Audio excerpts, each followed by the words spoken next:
कालिया योजना बदल में ओडिशार आरंभ है सीएम किसान योजना। तेज सीएम किसान योजना केमिति आवेदन करेंगे, क्यों मैंने आवेदन करेंगे, आपन को मिल 5,000 टंका।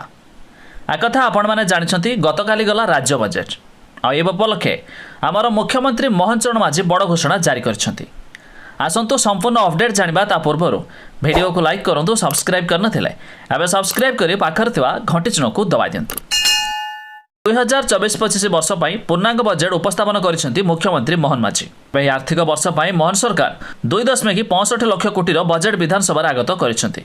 राज्य में पूर्व सरकार समय प्रचलित कालिया योजनार नाम परिवर्तन करी केन्द्र में चलता प्रधानमंत्री किसान योजना ढांचारे मुख्यमंत्री किसान योजना प्रचलन करिसेंती। मुख्यमंत्री किसान योजना पर 1935 कोटी टंकार व्यय बराद कर राज्य सरकार। तेज सीएम किसान योजना आवेदन करने आपणकर बैंक अकाउंट, आधार कार्ड एमती कि आपणकर जमीर कागजपत्र अर्थात खतियान आवश्यक पड़ो। तेज खूब शीघ्र यार पोर्टाल आसवा आपण मैंने आवेदन करेंगे। यह छड़ा जाणी रखु जो मैंने पूर्वर किसान योजना अधीन टंका पाँच से ऑनलाइन जुगे आवेदन करने को पड़ो ना।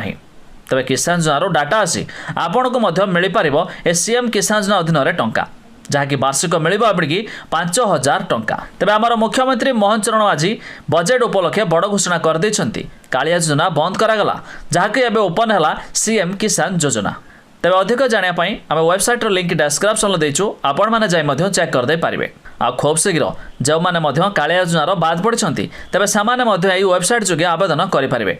आपण भी पाइपर सीएम किसान योजना अधीन टंका।